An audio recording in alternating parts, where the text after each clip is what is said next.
কথা আজকে নতুন আপডেটে আমরা দেখব যে কথা আসল রূপ সামনে আনে চিত্রার। বিস্তারিত জানতে সম্পূর্ণ ভিডিওটি লাইক দিয়ে দেখতে থাকুন। কথা সঞ্চিতার স্মৃতি ফেরানোর জন্য ফুলদার সাথে যোগাযোগ করতে চাইলে নীলাদ্রি বলে প্রত্যয় যোগাযোগ করে দিতে পারে, প্রত্যয়কে বল। তখন কথা প্রত্যয়ের সাহায্যে ফুলদার মোবাইল নাম্বার পায়।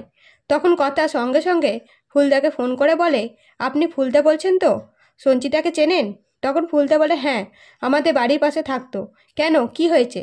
তখন কথা বলে, আপনি একবার আসতে পারবেন? তাহলে ভালো হতো। তখন ফুলদা রাজি হয়ে যায় গড়ালে আসার জন্য। এদিকে পুজো শুরু হতেই উপরে ছাদ ভেঙে কথার ওপর পড়তে গেলে সঞ্চিতা কথাকে বাঁচাতে যেয়ে আহত হয়ে পড়ে। তখন কথা অগ্নি সঞ্চিতাকে রুমে নিয়ে যেয়ে ডাক্তারকে ডেকে পাঠায়। এদিকে ডাক্তার এসে সঞ্চিতার চিকিৎসা করে বলে, ভয়ের কিছু নেই, এখন অনেকটাই ভালো আছে, শুধু জ্ঞান ফিরলেই হবে।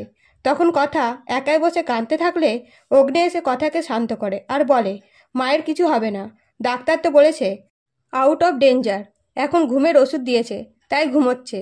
এরপরে বাড়ির সকলে পুজো সম্পন্ন করতে চলে গেলে পুজোর মাঝখানে সঞ্চিতা এসে বলে, সাগর দই ছাড়া গুহ পরিবারে পুজো সম্পন্ন হয় না।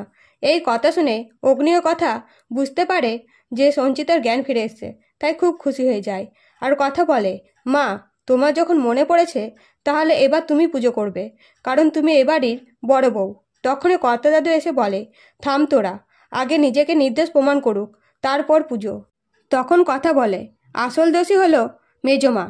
তো কথা কি চিত্রাকে দোষী প্রমাণ করতে পারবে? জানতে সাবস্ক্রাইব করুন। ধন্যবাদ।